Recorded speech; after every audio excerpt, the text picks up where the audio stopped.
नमस्कार, आप capital TV Bihar देख रहे हैं। मैं हूं आपके साथ समीक्षा तिवारी।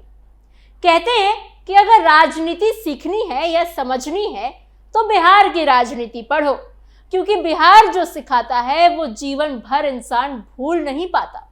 आज हमारे इस खास पेशकश में आपको ऐसे ही बिहार के एक ऐसे किस्से के बारे में बताएंगे जो आज तक पूरा बिहार भूल ही नहीं पाया।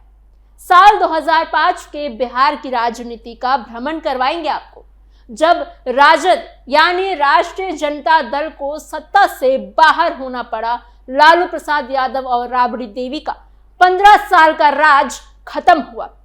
बताएंगे आपको कि 1.5 दशक के लालू राबड़ी शासनकाल के अंत का वो क्लिक पॉइंट आखिर क्या था। तो चलिए चलते हैं बिहार के उस समय में जहां से आज के बिहार की तस्वीर बनना शुरू हुई थी। कुर्सी सामने थी पर कोई पहुंच नहीं पा रहा था। सत्ता के दरवाजे खुले थे लेकिन कोई अंदर नहीं जा सका। बिहार की राजनीति में साल 2005 सिर्फ एक चुनावी साल नहीं था, बल्कि वो समय था जब राज्य की राजनीति ने अचानक एक बड़ा मोड़ ले लिया। यह ऐसा साल था जिसने आने वाले कई सालों की दिशा तय कर दी। आज भी जब बिहार की राजनीति की बात होती है तो 2005 का जिक्र जरूर आता है, क्योंकि यही वो समय था जब 15 सालों से चल रहा एक दौर खत्म हुआ और एक नए दौर की शुरुआत हुई।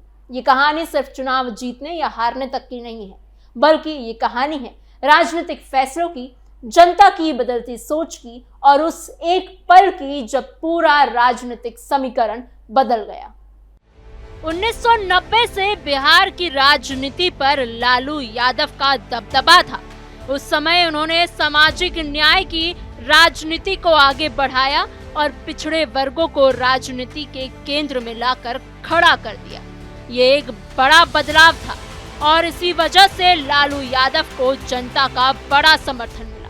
उनके नेतृत्व में राष्ट्रीय जनता दल मजबूत होती चली गई। बाद में जब लालू को चारा घोटाला के मामले में जेल जाना पड़ा तो उन्होंने अपनी पत्नी राबड़ी देवी को मुख्यमंत्री बना दिया। उस समय बहुत लोगों को ये फैसला अजीब लगा, लेकिन राबड़ी देवी भी लगातार कई साल तक मुख्यमंत्री रही और लालू परिवार का प्रभाव बिहार की राजनीति में बना रहा। लेकिन समय के साथ हालात बदलने लगे। बिहार में विकास, कानून व्यवस्था और भ्रष्टाचार जैसे मुद्दे धीरे धीरे जनता के बीच चर्चा का मुद्दा बनने लगे। लोग ये महसूस करने लगे कि राज्य को अब एक नए रास्ते की जरूरत है। सड़कों की हालत खराब थी, अपराध की खबरें अक्सर सामने आती थी और रोजगार के अवसर भी बहुत कम थे। इन सब वजह से बिहार के लोगों के मन में बदलाव की इच्छा धीरे धीरे मजबूत होती जा रही थी। इसी माहौल के बीच आया साल 2005। ये साल बिहार की राजनीति के लिए बहुत अहम साबित होने वाला था। फरवरी 2005 में विधानसभा चुनाव हुए। इस चुनाव में एक खास बात ये रही कि उस समय यूपीए के 3 बड़े दल अलग अलग चुनाव लड़ रहे थे। राष्ट्रीय जनता दल, कांग्रेस और रामविलास पासवान की लोक जनशक्ति पार्टी एक साथ नहीं थे। दूसरी तरफ जनता दल यूनाइटेड और भारतीय जनता पार्टी ने मिलकर एनडीए का गठबंधन बनाया हुआ था। जब फरवरी 2005 के चुनाव के नतीजे आए तो तस्वीर बहुत साफ नहीं थी। आरजेडी 75 सीटों के साथ सबसे बड़ी पार्टी बनकर उभरी। कांग्रेस को 10 सीटें मिली, वहीं जदयू और भाजपा के गठबंधन एनडीए को कुल मिलाकर 92 सीटें मिली। बिहार विधानसभा में कुल 243 सीटें थी और सरकार बनाने के लिए 122 सीटों की जरूरत थी। ऐसे में कोई भी पार्टी या गठबंधन अपने दम पर सरकार बनाने की स्थिति में नहीं थी। इसी बीच एक तीसरी ताकत सामने आ गई। ये ताकत थी रामविलास पासवान की लोक जनशक्ति पार्टी। लोजपा को 29 सीटें मिली थी। अचानक रामविलास पासवान बिहार की राजनीति के सबसे अहम नेता बन गए, या कहा जाए किंग मेकर बन गए, क्योंकि उनके समर्थन के बिना कोई भी सरकार बनाना लगभग नामुमकिन था। यही वो पल था जब बिहार की राजनीति एक बड़े मोड़ की तरफ बढ़ रही थी। राजनीतिक गलियारों में चर्चा शुरू हुई कि आखिर रामविलास पासवान किसका साथ देंगे। अगर वो आरजेडी का समर्थन करते हैं तो लालू यादव की सरकार एक बार फिर बन सकती थी। दूसरी तरफ अगर वो एनडीए के साथ जाते तो नीतीश कुमार मुख्यमंत्री बन सकते थे। लेकिन रामविलास पासवान ने एक ऐसा फैसला लिया जिसने पूरी राजनीति की दिशा को ही बदल दिया।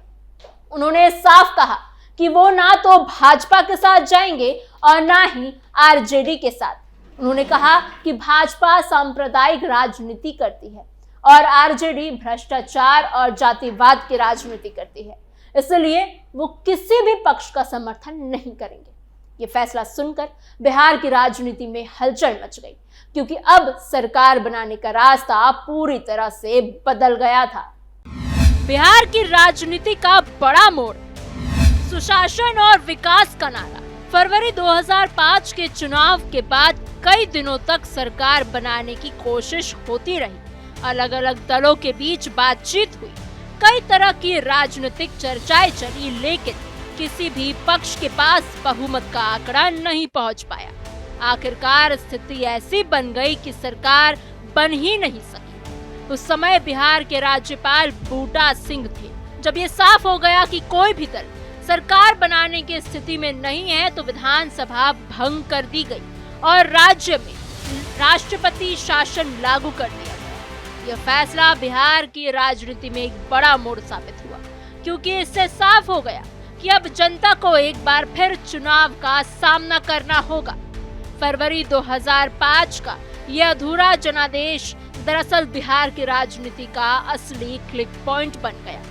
जनता ने बदलाव का संकेत तो दिया था, लेकिन वो पूरी तरह किसी एक पक्ष के साथ नहीं खड़ी हुई थी। लेकिन जब सरकार नहीं बन सकी तो लोगों के मन में ये सवाल उठने लगे कि आखिर राज्य को स्थिर सरकार कब मिलेगी। इसी दौरान जनता के बीच एक नई सोच बनने लगी। लोगों को लगने लगा कि अगर बिहार को आगे बढ़ाना है तो एक मजबूत और स्थिर सरकार की जरूरत है।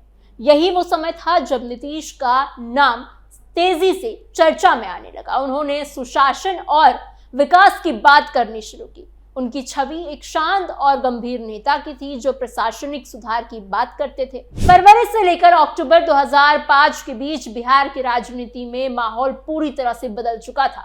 जनता के मन में बदलाव की इच्छा और अब ज्यादा मजबूत हो गई थी। दूसरी तरफ आरजेडी के खिलाफ भी माहौल बनने लगा था। रामविलास पासवान की लोजपा ने भी आरजेडी के वोट बैंक में सेंध लगा दी थी, खासकर दलित वोटों में। फिर अक्टूबर और नवंबर 2005 में बिहार में दोबारा विधानसभा चुनाव हुए। इस बार चुनाव का माहौल बिल्कुल ही अलग था। जनता के सामने अब एक साफ सवाल था कि उन्हें स्थिर सरकार चाहिए या फिर वही राजनीतिक अस्थिरता। चुनाव प्रचार के दौरान नीतीश कुमार ने विकास, सड़क, शिक्षा और कानून व्यवस्था को बड़ा मुद्दा बनाया। जब चुनाव के नतीजे आए तो तस्वीर बिल्कुल साफ थी। जनता दल यूनाइटेड सबसे बड़ी पार्टी बनकर उभरी और एनडीए गठबंधन को स्पष्ट बहुमत मिल गया। नीतीश कुमार बिहार के मुख्यमंत्री बने। दूसरी तरफ आरजेडी सिर्फ 54 सीट तक ही सिमट कर रह गई। इस तरह 1990 से 2005 तक चला लालू राबड़ी शासन का 15 साल का दौर खत्म हो गया। इसके बाद बिहार में एक नई राजनीतिक अध्याय शुरू हुई। सड़कों का निर्माण, शिक्षा में सुधार और कानून व्यवस्था को बेहतर बनाने की बातें होने लगी। धीरे धीरे बिहार की छवि में बदलाव आने लगा। ये बदलाव एक दिन में नहीं आया था, बल्कि इसके पीछे कई सालों की राजनीतिक घटनाएं और फैसले थे। अगर पीछे मुड़कर देखा जाए तो 2005 में रामविलास पासवान का वो फैसला बेहद निर्णायक साबित हुआ। अगर वो उस समय किसी एक गठबंधन का समर्थन देते तो शायद बिहार की राजनीति की कहानी कुछ और होती।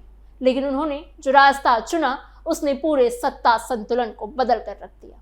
फरवरी 2005 का लटका हुआ जनादेश, राष्ट्रपति शासन और फिर दोबारा चुनाव, इन सब घटनाओं ने मिलकर बिहार की राजनीति को एक नई दिशा दी। यही वो असली क्लिक पॉइंट था जहां से एक पुराने दौर का अंत हुआ और एक नए दौर की शुरुआत हुई। 2005 का फैसला जिसने बदली राजनीति, यहीं से बदली बिहार की राजनीति। आज जब लगभग 2 दशक बाद ये चर्चा हो रही है कि नीतीश कुमार मुख्यमंत्री पद छोड़कर राज्यसभा की तरफ जा सकते हैं, तो बहुत लोग इसे भी बिहार की राजनीति में एक बड़े बदलाव के रूप में देख रहे हैं। अगर ऐसा होता है तो ये भी एक युग के अंत जैसा माना जाएगा, क्योंकि 2005 से लेकर अब तक बिहार की राजनीति में नीतीश कुमार एक केंद्रीय चेहरा रहे हैं। राजनीति के समय साथ बदलाव आना स्वाभाविक है। जैसे 2005 में एक फैसला पूरे सत्ता समीकरण को बदल गया था, वैसे ही आने वाले समय में भी नए फैसले और नए चेहरे बिहार की राजनीति को नई दिशा दे सकते हैं। इतिहास हमें यही सिखाता है कि राजनीति में कोई भी दौर हमेशा के लिए नहीं रहता। बिहार की राजनीति की ये कहानी हमें ये भी बताती है कि कभी कभी एक छोटा सा फैसला भी बहुत बड़ा असर डाल सकता है। रामविलास पासवान का उस समय समर्थन ना देना सिर्फ एक राजनीतिक फैसला नहीं था, बल्कि वो पल था जिसने पूरे राज्य की राजनीति का रास्ता बदल कर रख दिया था। और इसी वजह से साल 2005 आज भी बिहार की राजनीति में एक ऐतिहासिक मोड़ के रूप में याद किया जाता है। आपको हमारी ये जानकारी कैसी लगी, हमें कमेंट बॉक्स में ज़रूर बताइएगा। ऐसे ही और खबरों के लिए और जानकारियों के लिए बने रहिए कैपिटल टीवी बिहार के साथ।